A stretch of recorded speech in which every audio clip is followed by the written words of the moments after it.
We are just returning from closed session where we discussed matters in the attorney-client privilege, including, in addition to ongoing litigation related to a personnel matter. We did have a recusal when we started the discussion about the personnel matter. Can you articulate that for us? As the Commission's Ethics Liaison Officer, I discussed the issue with Commissioner Howell. With regard to the personnel matter, Commissioner Howell has a colleague who is involved in that matter, and therefore Commissioner Howell recused himself. I should have also said before we had a closed session that the minutes would be publicly available if and or when they were not being confidential. Excellent. All right, moving on. We have two public development applications, the first of which is with Ocean County regarding a bus garage, office building, and warehouse in Manchester Township. I'd like to move it. Second. Anything from staff on this? No, Mr. Chair. No. Any questions or thoughts or concerns from commissioners? All right, hearing none. All in favor? Aye. Any opposed? Any abstentions? All right. Next item we have is construction of recreation fields and a parking lot in Monroe Township. I move the chair. You got anything from staff here? Nothing, Chuck? No. Okay. Any questions or comments from commissioners? I have a question. It has to do with wetland standards, and it says that the applicant, I think, has demonstrated that if the proposed development maintains a 240-foot buffer to wetlands, it will not result in significant adverse impact on the wetlands. And I'm wondering how they demonstrated that, and I have some concern that there's going to be a dog park there. I'm curious as to how close the dog park is to the lesser than 300-foot wetlands buffer.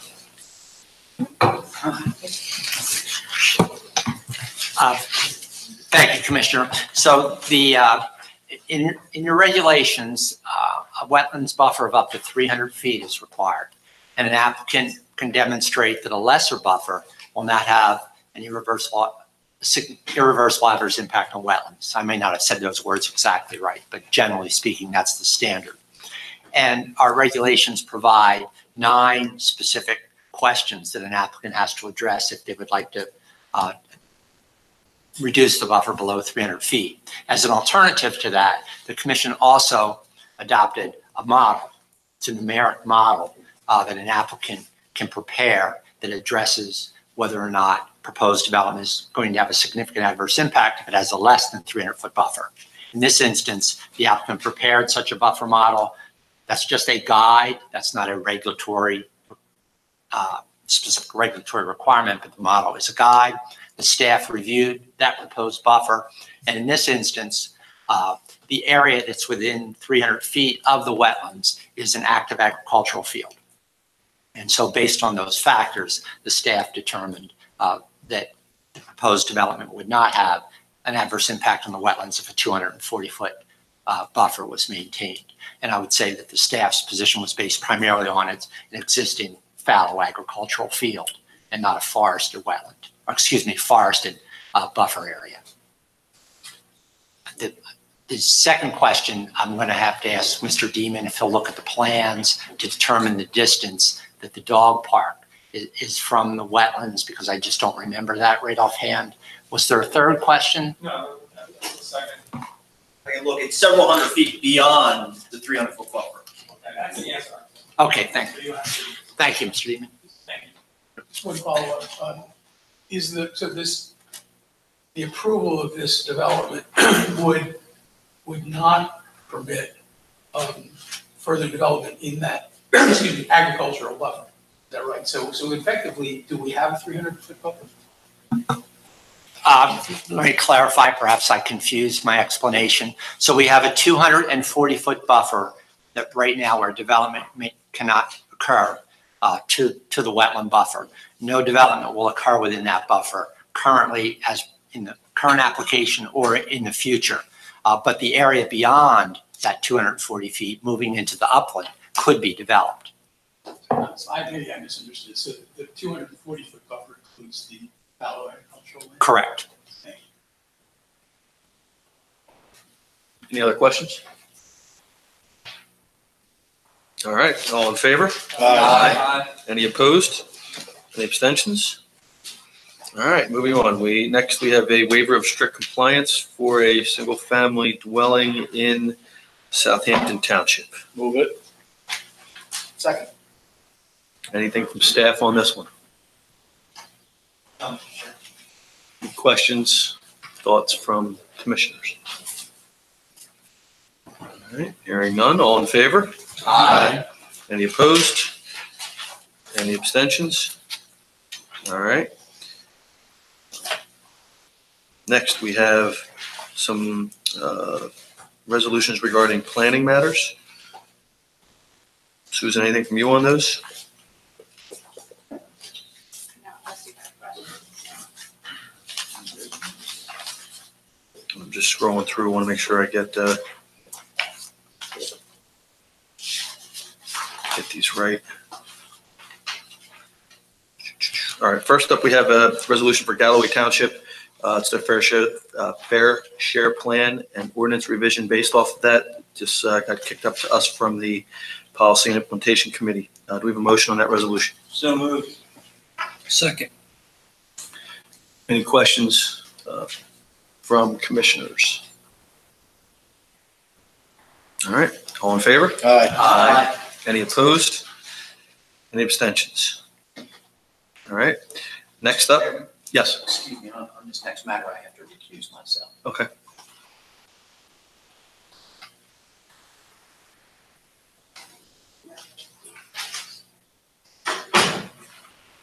All right, next up is one we talked about earlier as well, is an ordinance amending Browns Mills Town Center redevelopment plan in Pemberton Township. We have a motion. So moved. Second.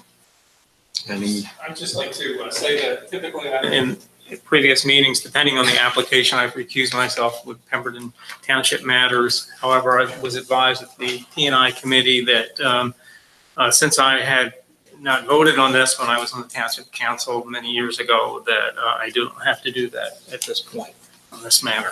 So just wanted the record to reflect that. That is correct. As Ethics Liaison Officer, I had an opportunity to discuss the matter with Commissioner Prickett at the P&I meeting. His basis for recusal in the past has been that he was a member of the council a number of years ago, and also that he resides in Pemberton Township. After discussing the matter with him, as you know, the state ethics laws require that you recuse on a matter. And since he did not have any involvement with regard to the specific matter, he did not have to recuse himself. thank you for that clarification. Any other questions or comments regarding the Browns Mills Town Center redevelopment plan? I think we should put on the record the reason for Commissioner Lobauer's withdrawal either now or when he comes back. Whatever. I can do it now. Yeah. Commissioner Lobauer discussed the matter with me. He works for a firm, I'm going to get this wrong, JCS, I believe, that does planning work. It had been involved in working with Browns Mills on a prior master plan, and that master plan is referenced as part of this master plan, and therefore, after our discussion, we both felt it was best that he recuse himself from this matter. Better safe than sorry. All right, any other comments on this redevelopment plan? All in favor? Aye. Any opposed? Abstentions? All right, let's grab Mark if we could.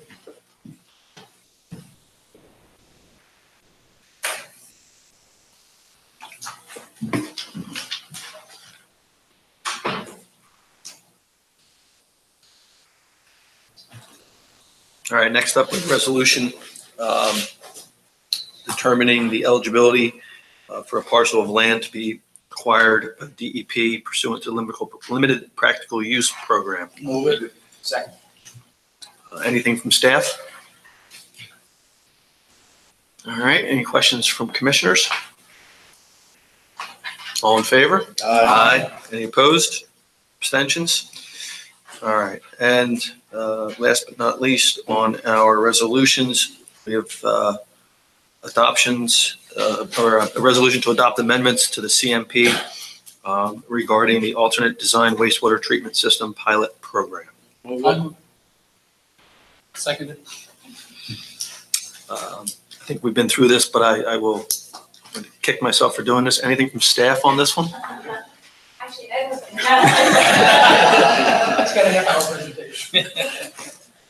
All right, anything from commissioners?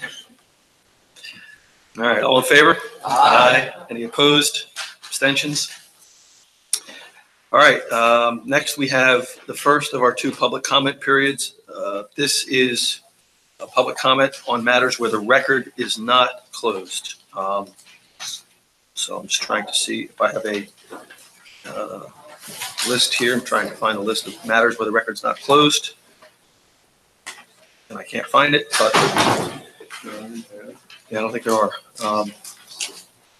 So again, anybody from the public who wants to comment on current, pending applications in front of us that we have not heard yet is basically what we're looking at. There'll be another portion of general public comment at the end of the meeting. Chairman Erlin, just for the record, Yes. it's application 2018-0152, section 1, or phase 1 for Galloway Township. And the other one is a waiver of strict compliance application. It's 2016-0115, phase 1 for Baldwin. The Baldwin application involves a waiver of strict compliance for a single-family dwelling. It's in Buena Vista Township. The Galloway Township involves construction of 300 linear feet of sewer main within the Atlantic Avenue right-of-way. If anybody from the public is here to comment on either of those applications, now is the time. Seeing no hands, we'll close that portion of public comment. We have a number of master plans and ordinances not requiring commission action. As I always do, I'll ask Sue anything of note there.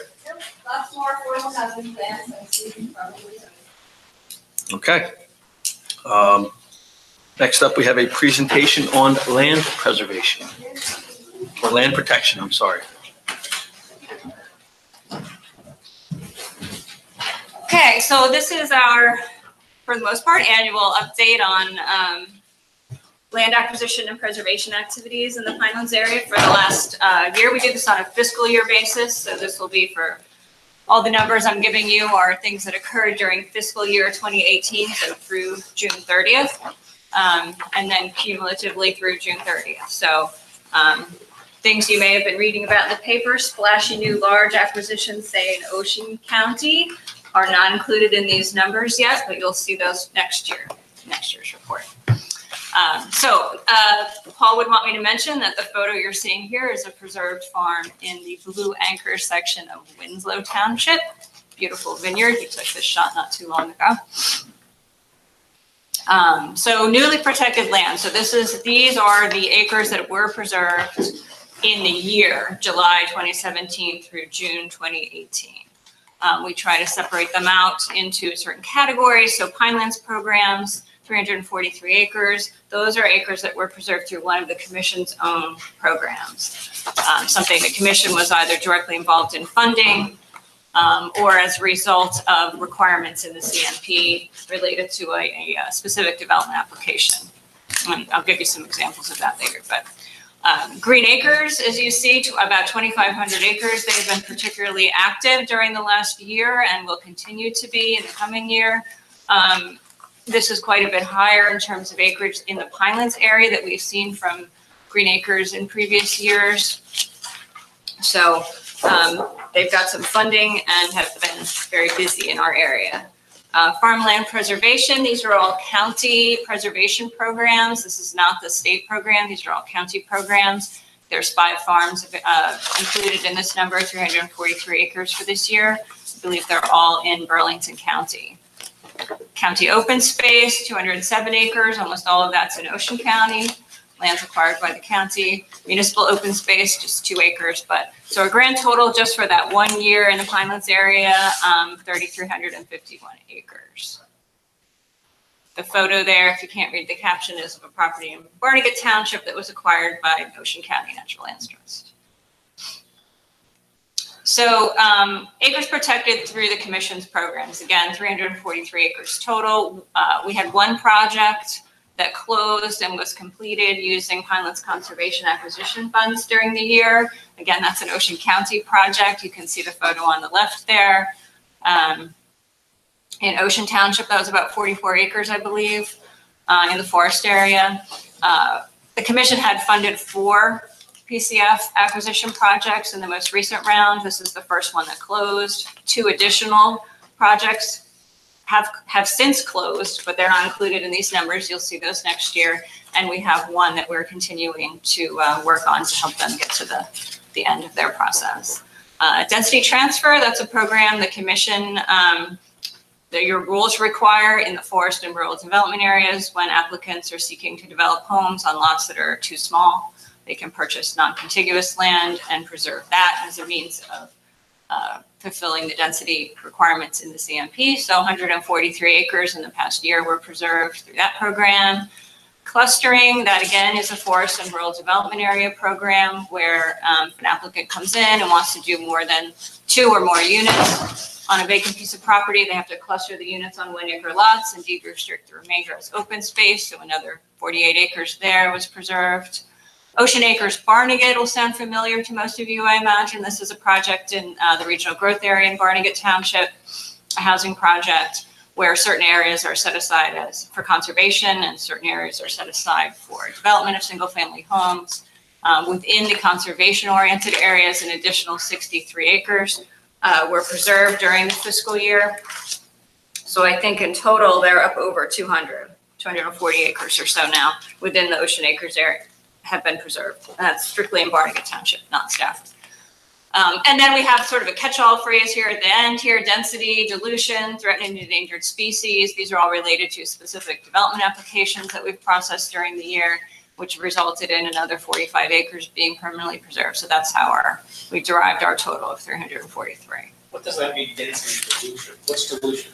Septic dilution, sometimes a deed restriction is required to ensure that the CMP septic dilution or water quality standards are met for a specific application. So some of this acreage was preserved because of that. Other times there's a specific deed restriction imposed to protect our endangered species. So there's a number of applications included in there. Green Acres, I mentioned, has been very active. These are the largest, I thought worthy of mention. In Hamilton Township in the forest area, Green Acres acquired 1,155 acres. In Tabernacle Township, I thought this was an interesting one, 725 acres. You can see the management area designations listed there, preservation area district. A lot of it's in the special agricultural production area, very small portions in forest and rural development area. It's adjacent to other state lands, so that's a nice acquisition for them. Lacey Township, this is all in the preservation area district. These are the former Parker mines that were acquired by the state and will be managed as part of Double Trouble State Park. So that's another 136 acres. Normally from Green Acres, we see smaller projects throughout the year. So these are 3 of substantial size. PCF program, this is the Commission's own acquisition program where we provide funding to various partners, counties, nonprofits, for various projects. I thought it would be good to give you a total of where things stand today on projects that have actually closed and been completed. You can see we're up to about 8,200 acres through the PCF program. The majority of land, you can see from this, is in the forest area, but a significant portion is in the rural development area as well. That's where the funds have been targeted throughout the years. And I think you can see our colorful bar chart here, how things have been progressing over time. It's a pretty significant increase. The first year we're showing there is 2010, 405,000 acres in the Pinelands area permanently preserved. And as of the end of June of this year, we're up to about 467,000 acres in the Pinelands area itself. So this doesn't include lands that are in the National Reserve outside of our state designated area. Strictly Pinelands area, a pretty impressive total. You can see here, for the most part, in blue there, 78% of that total has been preserved through some kind of governmental program, either state or county, municipal, or one of the commission's programs. I'm sorry, the commission's programs are in this sort of rusty maroon color, whatever, brown, I'm not sure what you would call that. So our portion of the 467,000 acres is about 90,000 acres of things directly related to a commission requirement or program. And then a very small portion in purple there, that's through various nonprofit organizations, conservation organizations who've acquired some land in the Pinelands area. This is another way to look at it, where are the lands that have been protected located in terms of Pinelands management areas. We always try to show this as a way of figuring out if the rules and the plan and all of the programs we have in place are protecting areas in the most sensitive or conservation-oriented areas. And indeed, that is the case. In the Preservation Area District, for example, there's close to 300,000 acres in that management area, and 81% of the area has been protected through one of various programs. Similarly, you can see that the percentages sort of decrease as you go down, but a good portion of the special agricultural production area has been preserved. The forest area, another very large management area, where over half of that area now has been protected, and so on. And the total at the bottom, for the first time, we're able to report that actually it is a 50%. We have achieved actually 50% of the Pinelands area is under some type of permanent protection, whether that's a conservation easement, a farmland easement, or acquisition by a public agency. So that's our grand total now. Although next year when we report it will be higher because we're aware of several large acquisitions that are in process now. So it's a good effort. I think it's a real credit to the coordination of all kinds of different programs and funds and requirements to reach that total. And the presentation and the map will be on the website later today, I suspect, or Monday at the very latest, if anyone else needs to see it. Good job. Any questions? Oh, I forgot that one. There you go. That's the summary. Another photo of a preserved farm in town. Anything from commissioners? Just to congratulate Susan. It's very exciting to hear the break of 50%. I know, right? That's quite a milestone. Yep. Congratulations. It's a good feeling, isn't it? I feel like, Yeah. Well, it's nice to bring you good news on occasion, so there you go. something I feel proud of. The Yes. commission has done this over the years, along with the DEP and conservation groups, all those people working together. And Ocean. And Ocean County, our best customer.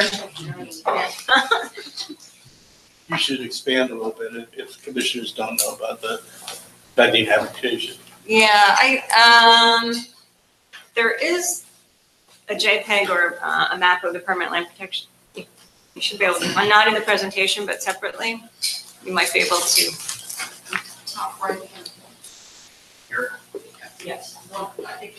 It's probably in the press clippings that you all got, but Ocean County recently announced that they reached agreement with a property owner in, I don't know what that is, Lacey and Ocean Townships, something they've been trying to do for many, many years. And it's about 8,000 acres, right, in Yes. total, from one property owner. And you can see there that large white blob all the way down. Go down. There you go. That is the lands that the county has an agreement to purchase now. And you can see how when that's colored in on next year's map, it will fill a very, like one of the last remaining holes, if you will, in the donut here. It'll just all be under county ownership, I guess, by the end of this year, maybe. Hopefully Fingers crossed. the applicant would like to close by the end of the year. Right. So it's really quite an accomplishment and something that they've tried to do over many, many, many years. And finally, the landowner was interested and they were able to agree on a price. And it's split between the Preservation Area District and the Forest Area. So a really nice use of funds. How many Very acres? happy. How many acres? Close to 8,000. Yeah. Yeah. Alan, do you know what attributes that land has? Is it typical? Well, it has the Forked River Mountains on Right. it. It Yeah. has the two mountains. Yeah. And I It's should add forested. that, Yeah, it's under the beautiful. county's program, we can't proceed with an application. With finalizing the application without the support of the two townships involved. Both have indicated their support. Lacey area was very helpful. It's in Fairtown. Give me about 7,000 acres, which is the governing body and Yes, wonderful, yeah, wonderful. That parcel alone was at 52%. So exciting. And actually, Rick, I have, I could send you all a link to, it's a drone that Yes. flew over the site. So you could really get a great picture of what it looks like. It's just this beautiful expanse of forest, mountains. It's, I haven't been there in years, but Just it's such an beautiful. unusual place. You have to get up there before it gets snow capped. It's 180 feet, I think. a little bit in ocean. All right, any other questions Thank you, sir. on protected lands? All right. I believe the last item on our agenda, is make sure I got everything here, is our general public comment. So we have a list, which we have here. We'll go through the list first, and if there's anybody else at the end who wants to speak. Excuse me, Mr. Chairman, I'm going to excuse myself, but it's good seeing everybody again and talk to you next month. Well, all right. Yeah, you're- All right, we'll get started. Kathy Gardner.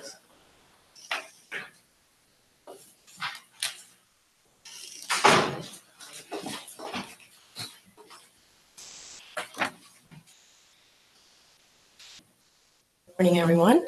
I'm Kathy Gardner. I am a volunteer master naturalist at Bass River State Forest, and I'm here to invite the commission on a guided hike through the forest at your convenience or whenever you would like to come. So I'm going to leave my name, phone number, and also my email address. If you could give it to the executive director, and she'll send it out to all the commissioners. Thank you. Thank you. Ricky Losowitz. I hope I said that right. I'm sorry.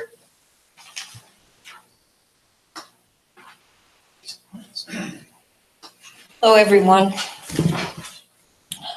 My name is Ricky Losowitz. This is a 3-minute statement on climate change.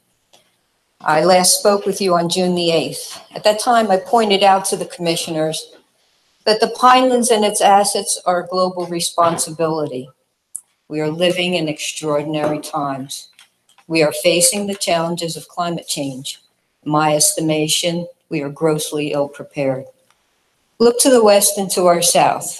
Historic fires fueled by drought and unusual high temperatures have destroyed vast areas in California. Historic flooding from Hurricane Florence has recently destroyed whole towns in the Carolinas. Conceivably, New Jersey could be one drought away from a firestorm or another flood. How will we respond?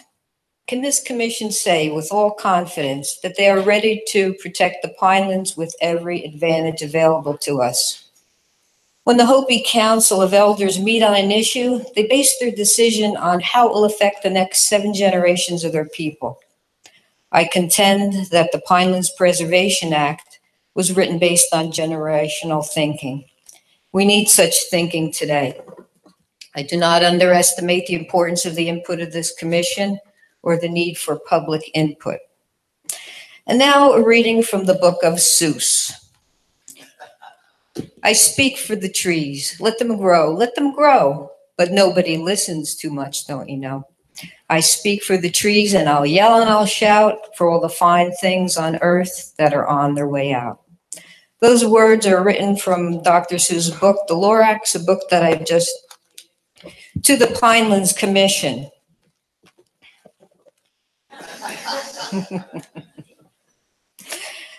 Let's see. If you've not read it, I highly recommend that you do so, for it was written based on the time when the Pinelands Preservation Act was composed. The shared thread is the protection and preservation of our forests and trees essential to our own survival. By design, the members of this commission, their knowledge and their skills are diverse so that together they may, in the most constructive way, address the changing needs of the Pinelands. I have in my hand the coastal regulations of the Pinelands Preservation Act, which is but a portion of the total document. This was not meant to be written in stone, for it's written on the trees. This is our starting point. The regulations here are binding and guide New Jersey's town when it comes to the protection of our environment. We're losing ground. How will we move forward and face the destructive forces of nature? Many things have changed since this act was written. We have learned that the forest has an interconnected communication system. The forest floor has an existing root system designed by nature to nurture the surrounding species of plants in need of water or nitrogen. By this method, a mother tree will send its progeny what it needs to survive. If a tree is under insect attack, it can send an electrical alarm system to the surrounding trees. That transmitted information allows those trees time to create a chemical in their leaves that is capable of repelling those insects. They work cooperatively together for the health of the ecosystem. I am horrified by clear cutting of old growth forests. Hubris for a man to think he can pull out a species list and create a better ecosystem by destroying the existing one. There is a distinction between a non-native species and an invasive one. I'm here to remind you that we humans are part of nature, not mere observers. Have you heard of the Methuselah Tree? It's a bristlecone pine located in California, calculated to be over 4,841 years old, which is quite impressive by any standard. Does anyone know how old the oldest tree in New Jersey is? Age 400 years. It's a white oak located Salem, New Jersey, in the Friends burial ground. The oldest tree was a white oak located in Basking Ridge in the Presbyterian Cemetery, but that was cut down in 2017. I find it ironic that our oldest trees are not to be found in our state forests, but in our graveyards. Colony trees are not our enemies. In Utah, they have the trembling giant, also known as the pando tree. This is a clonal colony of quaking aspen with a connected root system that is over 80,000 years old. I suppose Christmas tree farms could be thought of as non-native colony trees, but we wouldn't hold that against them and want them clear-cut. Santa would not like that. Corporate giants already have plans in place to profit from the consequences of climate change. In March of this year, Walmart has filed for a patent on robotic bees, pollinator drones to be sold when our bees are extinct. Another corporation has a patent on a system to grow plants in the air. Aeroponics, a method which does not use soil to produce produce. What's wrong with our soil? Well, you can ask the makers of neonicotinoids, an insecticide that coats our seeds and affects the central nervous system. That is the plan for our future. How will we respond to that plan? What is our plan? This is a pivotal time in the history of shaping our environment. May I suggest as possible projects to fund, ones that address the issue of climate change. Wake up, little Susie, the movie's over, it's 4 o'clock, and we're in trouble deep. Thank you. Thank you. Is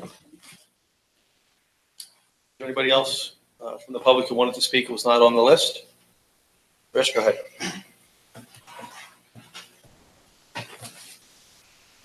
Good morning, Rich Bizzo, Director for Water Programs at Pinelands Preservation Alliance. I just have a quick comment about the subcommittee that's going to be formed to look at climate change and alternative energy. It's certainly long overdue.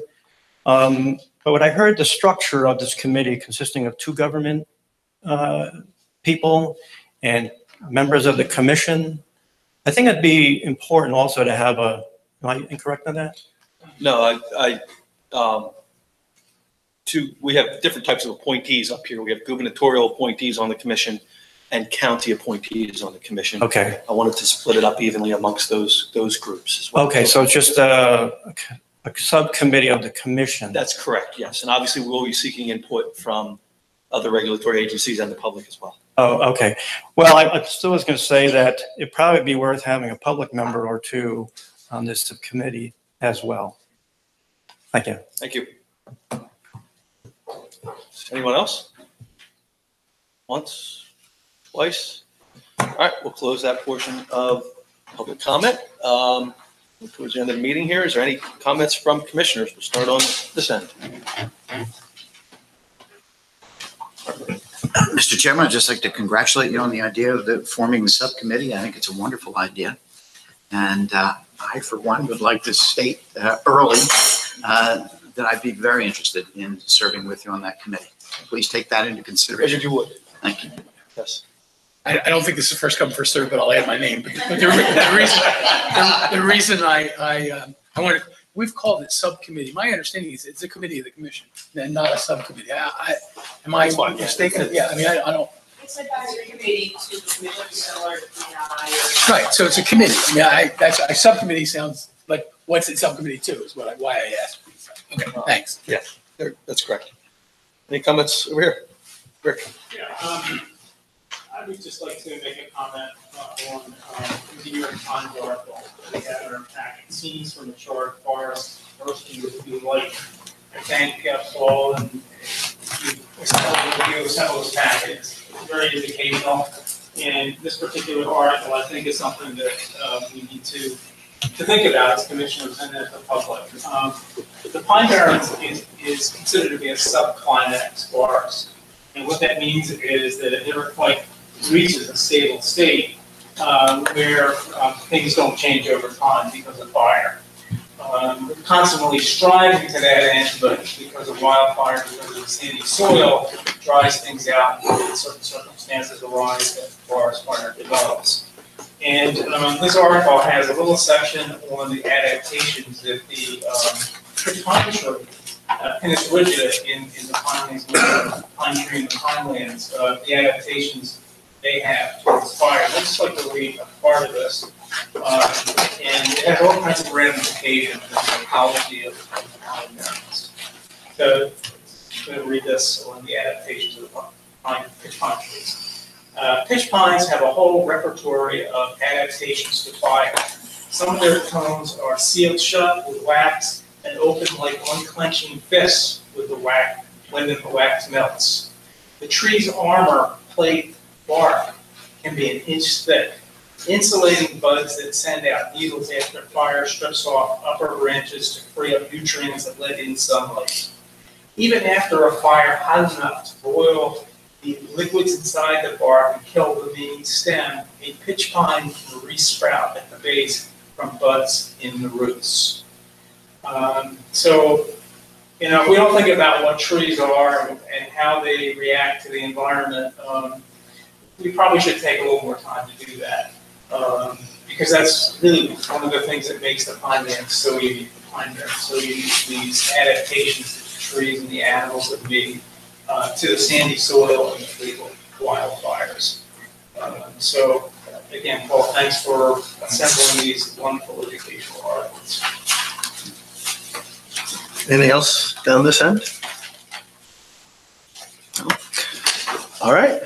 Thank you, everybody, for coming. I need that wonderful motion that we. So moved.